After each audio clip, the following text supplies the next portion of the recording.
Hello friends, मैं रश्मि धुर्धर।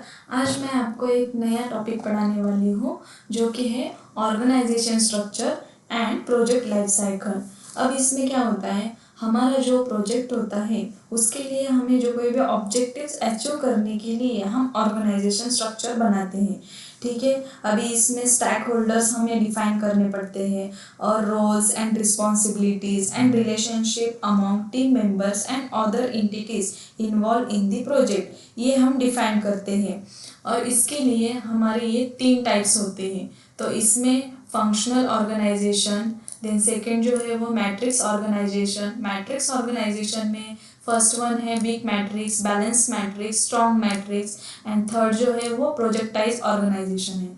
तो अभी वन बाय वन हम देखेंगे। फंक्शनल ऑर्गेनाइजेशन, फंक्शनल ऑर्गेनाइजेशन में हम जो प्रोजेक्ट टीम, इसमें हमारी एक प्रोजेक्ट टीम होती है और वो जो फंक्शनल डिपार्टमेंट के हिसाब से ऑर्गेनाइज करते हैं हम।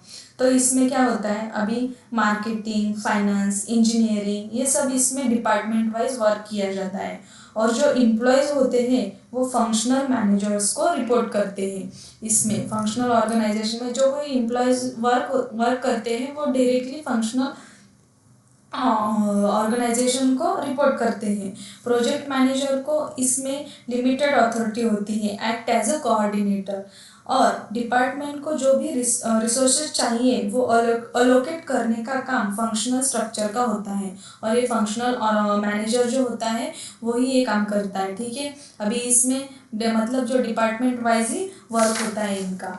देन सेकेंड जो है, और मतलब इसमें जो इसके जो एडवांटेजेस है वो क्या है कि इसमें specialisation and expertise are high होता है। Then efficient use of resources within department, मतलब जो रिसोर्सेज है उसका डिपार्टमेंट वाइज वो रिसोर्सेज के हम यूज़ करते हैं। और इसके डिसएडवांटेजेस क्या है कि इसमें डिसीजन मेकिंग जो है वो स्लो लेवल पे है। मतलब यहाँ पे जो डिसीजन लेने पड़ते हैं वो स्लो लेवल पे डिसीजंस होते हैं, इसके ये डिसएडवांटेज है। ठीक है, अभी सेकेंड जो है वो हमारा मैट्रिक्स ऑर्गेनाइजेशन है।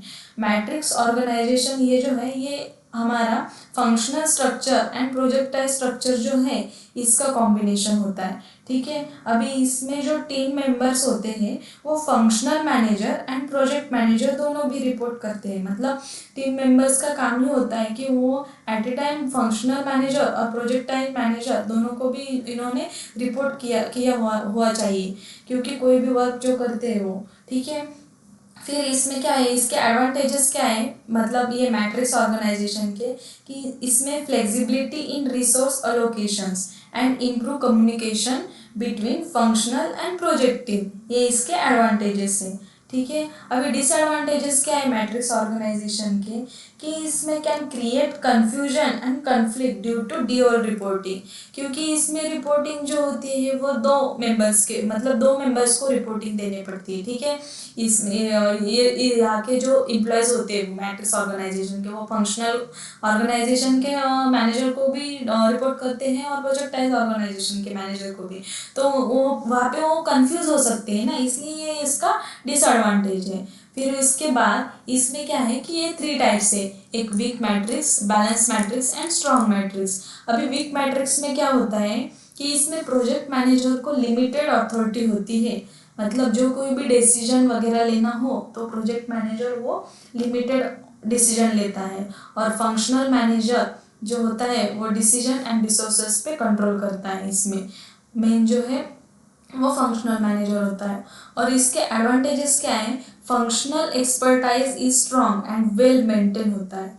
ठीक है, देन डिसएडवांटेजेस क्या है, प्रोजेक्ट मैनेजर को लेस अथॉरिटी होती है, डिसीजन उनका स्लोअर होता है। ठीक है, मतलब प्रोजेक्ट मैनेजर जो होता है उसको लेस अथॉरिटी होती है, ऑब्वियसली फंक्शनल मैनेजर को स्ट्रॉन्ग, मतलब वो ही पूरे के पूरे डिसीजन जो है प्रोजेक्ट के ऊपर वो इसमें लेता है, वो कौन, फंक्शनल मैनेजर लेता है। देन सेकेंड जो है वो हमारा बैलेंस मैट्रिक्स है। बैलेंस मैट्रिक्स में क्या होता है कि जो हमारा project manager and functional manager दोनों को भी इक्वल अथॉरिटी होती है इसमें डिसीजन लेने के लिए, मतलब दोनों भी इसमें डिसीजन ले सकते हैं। वीक मैट्रिक्स में क्या देखा, यहाँ पे सिर्फ फंक्शनल मैनेजर ही डिसीजन ले सकता है, लेकिन बैलेंस मैट्रिक्स में ये दोनों भी डिसीजन ले सकते हैं। इसके एडवांटेजेस क्या है कि promotes collaboration and communication between project and functional atom. ठीक है, मतलब ये दोनों के बीच में इनका कोलैबोरेशन कम्युनिकेशन होता है। ठीक है, अब इसके डिसएडवांटेजेस क्या है कि requires effective communication and negotiation skills from both project and functional managers. ठीक है, देन जो लास्ट वाला जो है वो स्ट्रॉन्ग मैट्रिक्स।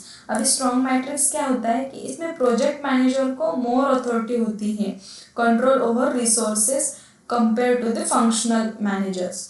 मतलब जो प्रोजेक्ट मैनेजर को ज़्यादा अथॉरिटी होती है कुछ भी डिसीजंस वगैरह लेने के लिए, मतलब उसके उसमें जो स्ट्रांग होता है वो प्रोजेक्ट मैनेजर ही होता है। फंक्शनल मैनेजर इसमें डिसीजन वगैरह वो कम लेता है, और जो कोई भी रिसोर्सेस आपको अलोकेट करने हैं वो फंक्शनल मतलब जो प्रोजेक्ट मैनेजर है वो ही अलोकेट करता है, फंक्शनल मैनेजर नहीं करता इसमें। ठीक है, अभी इसमें क्या है कि यहाँ पे प्रोजेक्ट मैनेजर को ही डिसीजन लेता है, यहाँ पे आपका जो है वो फंक्शनल मैनेजर ही डिसीजन लेता है, और यहाँ पे दोनों भी डिसीजन लेते हैं। अब समझ में आया आपको? इसके एडवांटेजेस क्या है स्ट्रॉन्ग मैट्रिक्स के कि provides a clear focus on project goals with strong project management control. Then यहाँ पे क्या है डिसएडवांटेजेस कि requires project managers to have strong leadership and management skills. मतलब यहाँ पे जो स्किल्स वगैरह जो होते हैं वो यहाँ पे स्ट्रॉन्ग होने चाहिए प्रोजेक्ट मैनेजर्स के, क्योंकि यहाँ पे पूरे के पूरे डिसीजंस स्ट्रॉन्ग मतलब ये जो है स्ट्रॉन्ग मैट्रिक्स में ही वही लेते हैं, इसलिए उनका जो मतलब डिसएडवांटेज क्या है कि उनको वो लीडरशिप और मैनेजमेंट स्किल जो है उनको रिक्वायर्ड चाहिए, ये इसका डिसएडवांटेज है। देन प्रोजेक्टाइज ऑर्गेनाइजेशन लास्ट में, इसमें क्या होता है कि प्रोजेक्ट मैनेजर को फुल अथॉरिटी होती है प्रोजेक्ट में रिसोर्सेज के डिसीजन लेने की। मतलब जो रिसोर्सेज चाहिए और कौन से चाहिए, कौन से एक्टिविटी में कौन से टास्क में कौन सा रिसोर्स चाहिए, ये पूरे के पूरा डिसीजन लेने का काम प्रोजेक्ट मैनेजर करता है इसमें। ठीक है, अभी इसके एडवांटेजेस क्या है कि clear focus on project goals. ये पूरा मतलब इनका फोकस ही होता है कि उनका गोल क्या है, प्रोजेक्ट का गोल उन्हें अचीव ही करना पड़ता है। देन इसके यहाँ पे इनके डिसएडवांटेजेस क्या है, can lead to resource duplications. मतलब इसमें क्या होता है कि अभी फंक्शनल डिपार्टमेंट एंड प्रोजेक्ट में जो कोई भी रिसोर्स हमने शेयर किए हैं उसमें एफर्ट मतलब उसमें जो एफर्ट के डुप्लीकेशंस आ सकते हैं such as planning, tracking and managing this resources जो कोई भी है उसके डुप्लीकेशन आ सकते हैं, ये इसका डिसएडवांटेज है। ठीक है, अभी यहाँ पे लास्ट में अभी इसमें क्या है ये यहाँ पे एक्सप्लेन किया हुआ है, मतलब ये organisation influences and life cycle. अभी यहाँ पे फंक्शनल में मैंने जो आपको ये बताया, मतलब इसमें जो है कि फंक्शनल मैनेजर इसमें मेन होता है। ठीक है, वो जो कोई भी प्रोजेक्ट टीम वो तैयार करते हैं, डिपार्टमेंट वाइज उनका वर्क होता है। अभी यहाँ पे चीफ एग्जीक्यूटिव है। ठीक है, फिर यहाँ पे इसके अंडर फंक्शनल मैनेजर्स होते हैं डिपार्टमेंट वाइज वर्क, फिर उनके अंदर ये स्टाफ होते हैं अलग अलग जो उनके ऊपर हमने डिस्ट्रीब्यूट किया होता है वर्क। ठीक है, फिर बाद में हमारा ये जो है वीक मैट्रिक्स है, मतलब ये मैट्रिक्स ऑर्गेनाइजेशन का टाइप है। तो इसमें चीफ एग्जीक्यूटिव में फिर उसमें अलग अलग डिपार्टमेंट होते हैं। ठीक है, अभी इसमें जो होता है मतलब इसमें जो लिमिटेड अथॉरिटी होती है, प्रोजेक्ट मैनेजर को लिमिटेड अथॉरिटी होती है और फंक्शनल मैनेजर को मोर अथॉरिटी होती है इसमें डिसीजन लेने की। ये जो है प्रोजेक्ट कोऑर्डिनेटर ये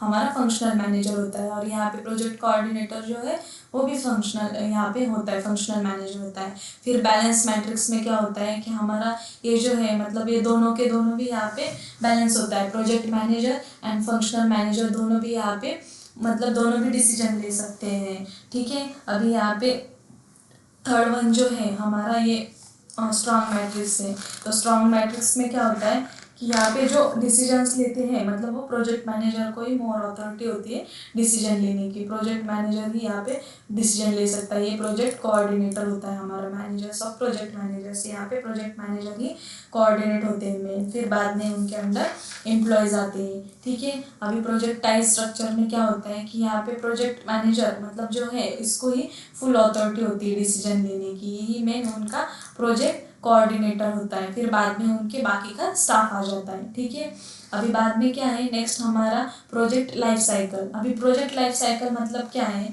कि इसमें हम जो कोई भी प्रोजेक्ट स्टार्ट करते हैं इसके लिए 5 प्रोसेस है, ये तो मैंने आपको बताया। ठीक है, अभी इसमें क्या है, फर्स्ट वन जो है वो initiating process, second planning process, third जो है वो हमारी executing process, monitoring and controlling, फिर लास्ट में क्लोजिंग प्रोसेस होती है।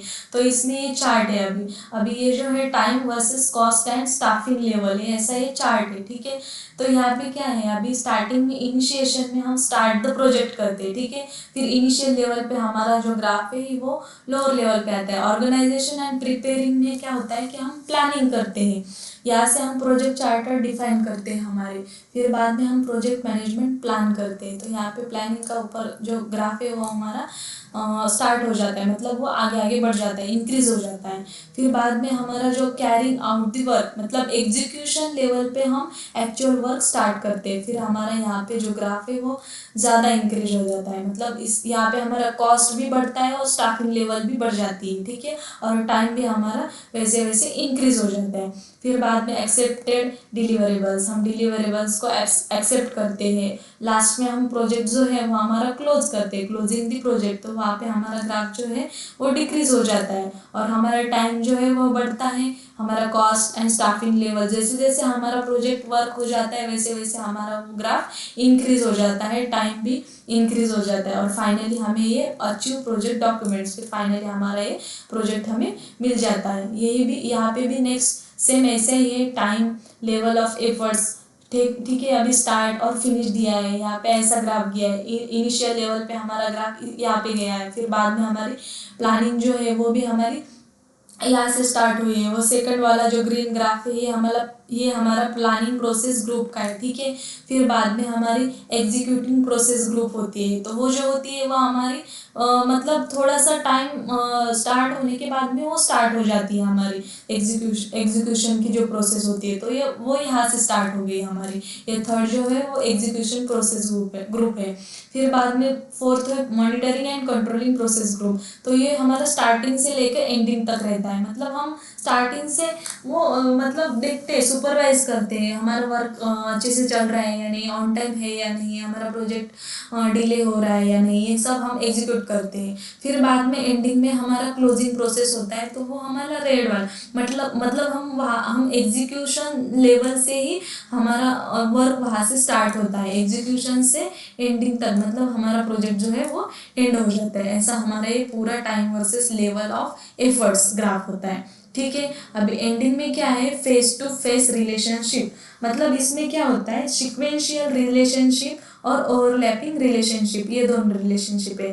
तो अभी इसमें सिक्वेंशियल मतलब क्या है, where the phase begins after the completion of previous phase, मतलब अभी हमारी फर्स्ट फेज अगर कंप्लीट हो गई तो हमारी नेक्स्ट फेज स्टार्ट होती है, तो इसे हम सिक्वेंशियल फेज कहते हैं। इसमें एग्जांपल क्या है, वाटरफॉल मॉडल। अभी इस फेज में क्या होता है, इसमें requirements, design, then implementation, testing, maintenance is completed before moving to the next phase. ठीक है, ये जो है हमारी ये स्टेप्स कंप्लीट होनी चाहिए, फिर बाद में हमारी नेक्स्ट फेज स्टार्ट हो जाती है।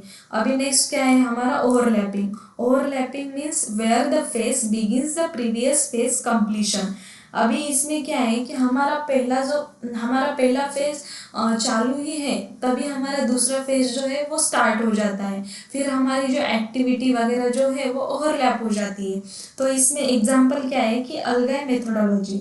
अभी फेजेस इसमें कौन से होते हैं कि planning, then development, testing, reviews are repeated in interaction and interaction or sprints often occurring concurrently। ठीक है, अभी इसमें हम ओवरलैपिंग मतलब ये एग्जांपल यहाँ पे जो है वो रिपीट हो जाती है, टेस्टिंग के, रिव्यूज के जो है वो फेजेस रिपीट हो जाती है, तो फिर ये फेजेस जो है ये ओवरलैपिंग में आ जाती है और सिक्वेंशियल में वन बाय वन हम एक एक फेज कंप्लीट करते हैं।